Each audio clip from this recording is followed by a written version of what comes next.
Halo, apa kabar Anda semua? Semoga dalam keadaan sehat. Dan saya seperti biasa akan mengajak Anda ngobrol dengan Bung Rocky Gerung dengan berbagai isu-isu aktual. Dan yang paling banyak disoroti oleh publik itu disetujuinya perubahan nomenklatur di kabinet. Ini Bung Rocky ya. Menariknya, ini kan salah satunya implementasinya Kemenristek dilebur, dan kemudian akan ada kementerian baru, Kementerian Investasi. Tetapi publik juga menyoroti ini luar biasa untuk urusan yang seserius ini, mengubah nomenklatur kabinet itu DPR hanya dalam waktu 10 hari sudah menyetujui. Kita menunjukkan betapa sekarang DPR ini betul-betul hanya menjadi stempel dari penguasa. Ya mungkin sebetulnya udah disetujui dari awal, lalu pura-pura sidang-sidangan gitu kan. Oh, iya. Kan dana buat sidang juga sudah tipis, karena itu nggak mungkin dia sidang 3 bulan, itu nggak keburu kebagian dana sidang. Ini yang dipercepat supaya dananya tidak keburu dipakai untuk hal-hal yang lain itu kan. Jadi ini sebetulnya cuma soal amplop yang mesti diperoleh harian. Yang lebih penting adalah ide itu, ide untuk menggabungkan. Dalam keadaan Indonesia punya banyak problem di bidang kesosialan, kewarganegaraan. Saya nggak anggap penting itu penggabungan itu, karena menggabungkan antara Depdikbud dan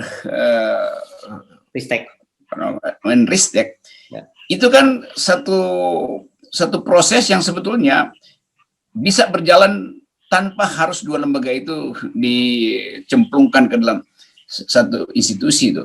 Dia bisa tukar tambah hasil atau saling kirim laporan tentang status pengetahuan kita. Jadi agak ajaib sebetulnya kalau itu harus dipaksakan, seolah-olah ada riset yang sedang diunggulkan. Lain kalau memang ada daftar riset kita yang sedang diunggulkan, sehingga mesti diefisienkan researcher itu, peneliti. Faktanya kita nggak punya peneliti, jadi ngapain? apa urusannya itu? Karena itu satu urusan adalah mungkin dalam upaya untuk mendepak Nadiem ya harus dicari cara agar supaya terbaca seolah-olah memang ada kebutuhan untuk reorganisir soal-soal riset ini. Tapi tetap saya tidak lihat, karena riset itu sebetulnya nggak perlu ada negara melakukan riset. Riset itu adanya universitas tuh. Lembaga riset negara itu cuman kasih payung aja tuh. Begini arah risetnya tuh, dan arah riset mesti arah yang metodologi ya, bukan arah ideologi. Nanti ada riset Pancasila pula tuh. Jadi keadaan ini memperlihatkan pemerintah ini nyari-nyari, bukan nyari-nyari kerjaan, nyari-nyari isu aja tuh. Bilang aja kalau Nadiem memang nggak diperlukan, ya udah Nadiem menjadi ganti. Cuman mungkin nggak enak alasannya, oke dilebur. Karena itu nggak mungkin ada 2 menteri di situ kan. Jadi atau Nadiem yang ditendang, atau siapa namanya nih, Bambang Brojonegoro ya, yang diganti, atau orang lainnya yang diganti. Tapi apapun idenya itu tetap bukan hal yang urgen sebetulnya. Saya nggak tahu kalau ada urgensi lain dari upaya penggabungan ini. Ini asik karena Anda menanyakan soal urgensinya. Yang soal copot-mencopot kita bahas setelah itu.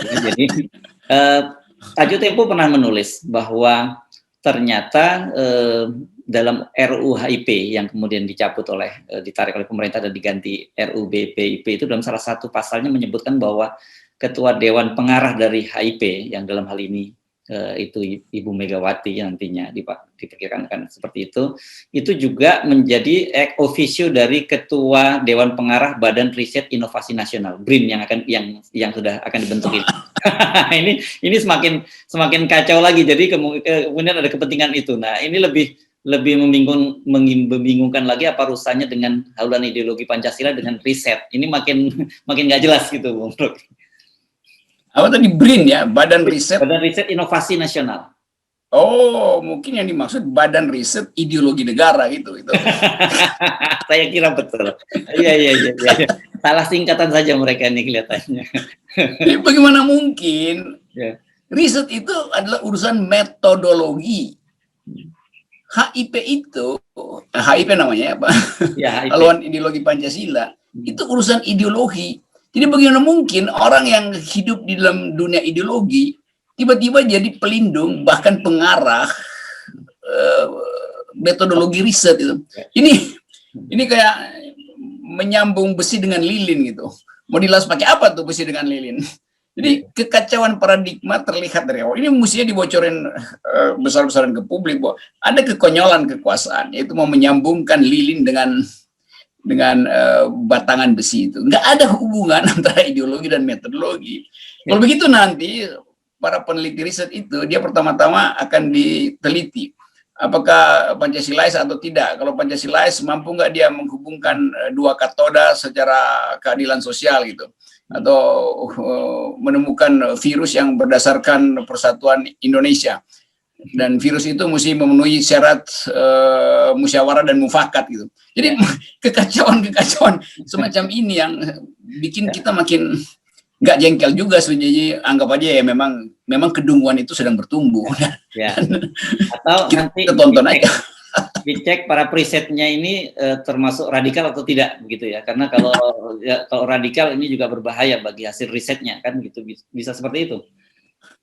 Itu pasti itu nanti si komisaris dari BRIN ini ya, yang merangkap sebagai pemangku ideologi di HIP akan menentukan itu tuh. Jadi nanti begitu banyak kejanggalan yang akan dihasilkan tuh, setelah seseorang menemukan, bayangkan ada seorang anak muda menemukan satu rumus kimia baru untuk menghasilkan energi alternatif. Lalu ternyata di dalam proses pembuatan itu anak muda ini tiap hari sebelum masuk laboratorium dia pergi sholat dulu tuh. Lalu ada yang memperhatikan, lalu dianggap iya itu dia melakukan penemuan itu dengan cara yang radikal itu, maka ditolak hasil risetnya. Ini caranya begitu. Ya, apalagi kemudian dia jenggotan gitu, jidatnya hitam dan celananya cingkrang pula. padahal sekarang celana cingkrang itu jadi mode di dunia itu. Saya lihat tren baru itu, celana yang ngantung itu bukan lagi. Iya. Ya. Jadi putaran-putaran pikiran itu hanya berputar-putar di situ tuh, radikal, intoleran, tapi diminta untuk memimpin riset. Jadi kekacauan itu udah terlihat dalam desainnya tuh. Saya menganggap bahwa ini serius karena upaya untuk menghasilkan Indonesia yang bermutu itu harus juga di dalam laboratorium, bukan dalam partai politik itu soalnya. Ya. Nah, oke, sekarang tadi kan Anda bilang copot mencopot, itu hampir pasti dengan adanya departemen baru akan ada reshuffle, karena kan tadi kalau kemudian dilebur itu pasti ada salah satu yang keluar dari kabinet kan begitu. Kalau ada yang nambah berarti ada yang masuk kan begitu. Nah, kalau menurut jadi perkiraan Anda, apalagi ada soal juga misalnya sekarang ini di luar muncul berbagai rumor tentang menteri mana yang mau dicopot, mana yang tidak dicopot gitu. Ya mungkin lebih bagus, kan Pak Muldoko udah mau dicopot kan dari KSP kan. Oh ya? Kan publik menginginkan itu. Jadi Pak Muldoko mesti dikasih tempat baru. Jadi Pak Muldoko aja jadi kepala badan riset itu tuh, atau menteri riset segala macam. Sehingga beliau dalam melakukan langkah-langkah politik berbasis pada riset, bukan sekedar ambisi itu. Jadi kalau misalnya beliau masih punya ambisi untuk mengkudeta beberapa partai, itu ada dasar risetnya tuh, bukan atas dasar minum kopi. Nggak, kalau spekulasi Pak Muldoko itu agak lebih menarik lagi, karena kemarin ketika beliau mengundang wartawan untuk jumpa pers, wartawan berspekulasi, wah ini Pak ada pengumuman Pak Muldoko mundur. Ternyata Pak Muldoko mengumumkan soal Taman Mini. Nah, jangan-jangan kan dengan diambil alih oleh oleh pemerintah ini kan perlu juga jabatan-jabatan baru di Taman Mini itu. Ya, nggak ada soal. Pak Muldoko juga mungkin lebih bermanfaat kalau jadi direktur Taman Mini, supaya ada kegiatan yang menghibur di situ tuh, dan itu kan bermanfaat tentunya bahwa Taman Mini itu dipimpin oleh mantan KSP tuh. Jadi pengalaman dia di KSP itu dipakai untuk mengelola Taman Mini itu. Dan orang sebetulnya menganggap apa pentingnya sebetulnya isu semacam ini, selain upaya untuk mengumpulkan recehan dalam rangka menambal bolongnya APBN gitu. Taman Mini kan pasti penghasil uang, dan karena itu diincar aja posisi-posisi itu. Yang sebetulnya mau diganti apa nggak diganti pun ya kan uangnya sama aja kan, akuntansinya sama kan. mungkin juga ada upaya untuk ya mungkin ada hotel baru di situ atau akan dibikin mini lapangan golf di taman mini itu. Siapa tahu ada investor yang memang sudah dijanjikan dan itu bagian dari proses pembuatan. Nanti orang akan anggap ya taman mini akan dibuatkan hotel, di situ ada resort karena itu adalah turunan dari pasal sekian di dalam Undang-Undang Omnibus Law. Kan kita nggak pernah tahu tuh pasalnya sebanyak itu kan. Jangan-jangan ada pasal tentang taman mini juga di Omnibus Law kan yang diselundupkan di hari-hari terakhir. Nah, soal reshuffle ini sebenarnya saya agak segan ini menanyakan pada Anda karena saya kira-kira sebenarnya udah tahu jawaban Anda sebenarnya siapa yang harus di reshuffle. tetapi oke lah, kita ngomongin kabinetnya dulu, jangan ngomongin yang lain-lain dulu soal reshuffle itu. Tadi ada penyinggung-penyinggung soal Nadiem dan sebagainya. Memang hampir pasti di antara tadi kan Anda menyebut. Nah, kalau Sumantri Brojonegoro itu kan yang sekarang jadi Menristek sudah disebut-sebut, bahkan disampaikan oleh Pak Jokowi pada waktu itu menjadi salah satu kandidat kepala badan otorita ibu kota baru. Jadi ada ada 4 orang yang disebut-sebut, jadi Sumantri Brojonegoro, Ahok, nah itu, terus kemudian Bupati Banyuwangi Abdul Azwar Anas, dan satu lagi saya lupa, seorang pejabat di BUMN Karya. Jadi apakah kemungkinan juga Bambang Sumantri akan masuk ke sana karena nama Ahok katanya belakangan itu sudah tereliminasi, begitu saya membaca di media. Sebetulnya digabung aja kan. Dalam 3 tahun ke depan kan problem kita atau bukan problem Pak Jokowi adalah upaya membangun monumen itu. Satu-satunya proyek yang bisa diharapkan mendongkrak kembali popularitas untuk elektabilitas Pak Jokowi adalah dengan ibu kota itu. Dan itu harus digabungkan dengan lembaga riset tuh, sehingga nggak ada lagi orang protes-protes. Jadi udah ibu kota baru tetap otoritanya itu ada pada Bambang Brojonegoro, dan dia harus di-link and match-kan dengan sistem riset supaya ada dasar ilmiah memindahkan ibu kota. Maka beliau juga orang yang sama, Bambang Brojonegoro ini yang juga harus jadi menteri riset tuh. Dan karena riset dan pemindahan ibu kota itu membutuhkan investasi besar-besaran, maka beliau juga bisa merangkap sebagai menteri investasi. Jadi bikin aja satu kementerian baru, riset investasi dan Depdikbud tuh dengan 1 orang, itu lebih efisien sebetulnya tuh.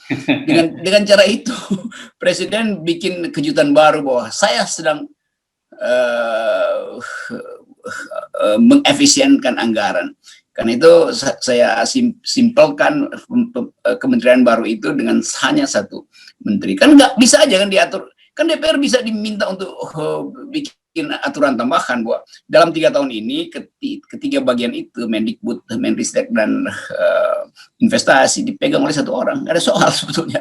Ya. Karena kita nggak tahu lagi apa yang mau dikomentari dari soal-soal semacam ini. Ya. Jadi Anda tetap beranggapan bahwa mau bolak-balik dibongkar pasang kabinetnya dan sebagainya tidak ada gunanya gitu. Termasuk soal Kementerian Investasi ini, karena dalam situasi sekarang ini penting dianggap ada Kementerian Investasi karena Indonesia membutuhkan banyak sekali investasi.